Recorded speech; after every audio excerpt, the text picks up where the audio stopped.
Di sini langsung saja judulnya kurang optimalnya metode pembelajaran baca tulis Al-Quran santri atau santriwati TPQ Al-Hidayah Desa Jeporan Ngadiluwe Matis Karanganyar, yang mana latar belakangnya adalah Al-Quran merupakan gerbang utama untuk anak mengetahui pengetahuan tentang Islam, di mana Allah berfirman bahwa memerintahkan kepada umat Islam itu untuk membaca. Dengan langkah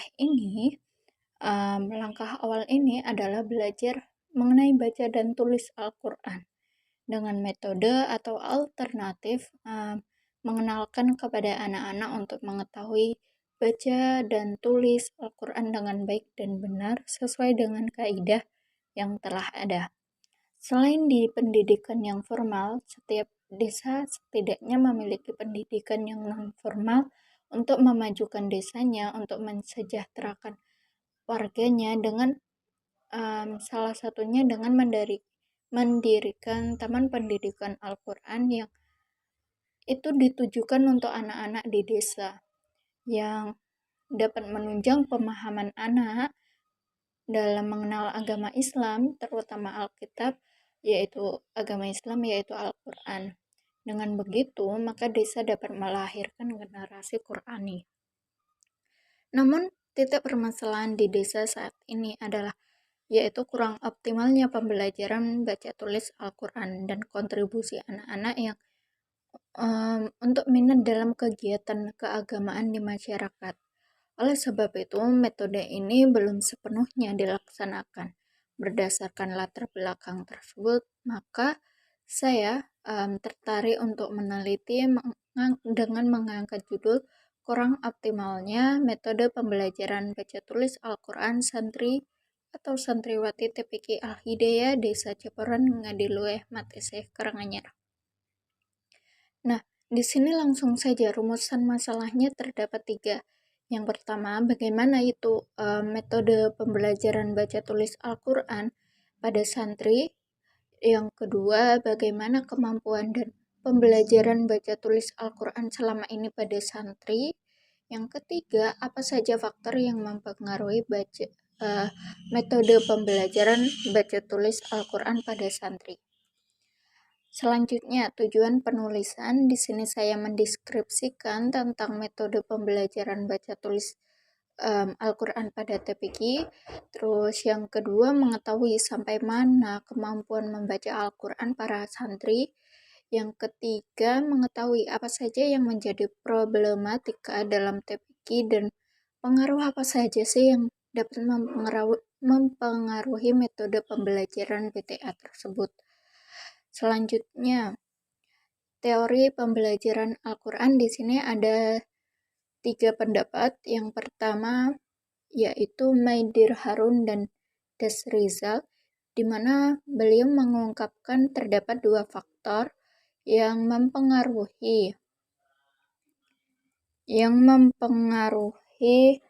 untuk mencapai tingkatan prestasi belajar membaca dan menulis Al-Quran dengan terdapat aspek tersendiri, yaitu faktor dari luar yang terdiri dari lingkungan alami dan sosial dan lingkungan instrumental yang terdiri dari kurikulum, program, sarana, dan prasarana serta guru.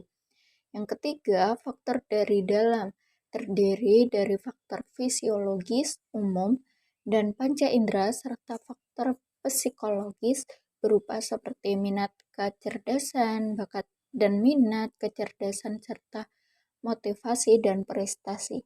Jadi dapat disimpulkan untuk pendapat ini bahwa pembelajaran baca tulis Al-Quran adalah sesuatu aktivitas pembelajaran yang meliputi tujuan agar seseorang itu mampu dalam membaca dan menulis Al-Quran, di mana seorang tersebut dapat melihat, membaca, melafalkan, serta memahami dan juga membuat huruf-huruf dan dari tulisan yang tertera dalam Alkitab.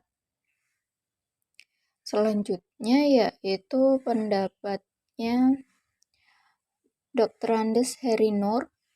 di mana beliau memberikan pengertian bahwa Al-Quran itu kalam Allah yang diturunkan kepada Nabi Muhammad yang dalam bentuk bahasa Arab yang guna untuk menjelaskan jalan hidup yang bermaslahat bagi manusia di dunia dan di akhirat. Jadi yang dimaksud dengan kegiatan pembelajaran baca tulis Al-Quran adalah melafalkan dan menuliskan ayat-ayat Al-Quran dengan mengetahui aturan apa saja sih yang telah ditetapkan seperti mahwarijul huruf, panjang pendeknya, kaidah tajwidnya, dan lain sebagainya. Yang ketiga, pendapat ketiga yaitu Ahmad Munjin Nasib dan Lilik Nur Halidah yang mengatakan dalam proses pembelajaran tersebut pembelajaran pendidikan agama Islam setidaknya terdapat 3 komponen utama yang saling mempengaruhi satu sama lain, di mana yaitu kondisi pembelajaran, metode pembelajaran, hasil pembelajaran, dan untuk mengetahui telah mencapai tujuan pembelajaran yang dikehendaki, sebaiknya memperhatikan 3 hal tersebut, di mana Bambang Sutibjo menambahkan pencapaian suatu tujuan pembelajaran huruf ditentukan oleh ketepatan penggunaan strategi pembelajaran. Selanjutnya yaitu jenis penelitian di sini berdasarkan permasalahan dalam penelitian, peneliti menggunakan penelitian kuantitatif di mana mengkaji 2 variabel, di antaranya yaitu variabel independen yaitu kurang optimalnya pembelajaran PTA, dan yang kedua variabel dependen yaitu santri atau santriwati TPQ Al-Hidayah.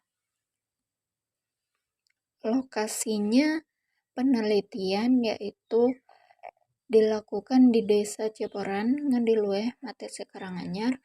Dengan alasan memilih lokasi ini adalah karena lebih terjangkau dan dapat mengetahui permasalahan dan perkembangan permasalahan yang dihadapi dengan mudah dan tepat. Yang selanjutnya populasi dan sampel. Di sini penelitinya menggunakan populasi seluruh santri atau santriwati TPQ Al-Hidayah Ciporan Ngadilueh dengan sampel 35 santri atau santriwati dan 3 ustadz dan ustadzah untuk menguatkan data-data dalam penelitian. Selanjutnya yaitu teknik pengumpulan data. Di sini saya menggunakan 2 yaitu metode observasi, di mana penelitian ini adalah kegiatan belajar mengajar Al-Quran dan keagamaan lainnya di Masjid Al-Hidayah. Terus metode wawancara yaitu dilakukan kepada 2 ustadz atau ustadzah dan kepada 3 santri atau santriwati TPQ Al-Hidayah dan disertai bukti dokumentasi untuk memperkuat data-data. Mungkin sekian presentasi makalah saya. Apabila ada kesalahannya mohon maaf. Billahi taufiq wal hidayah. Wassalamualaikum warahmatullahi wabarakatuh.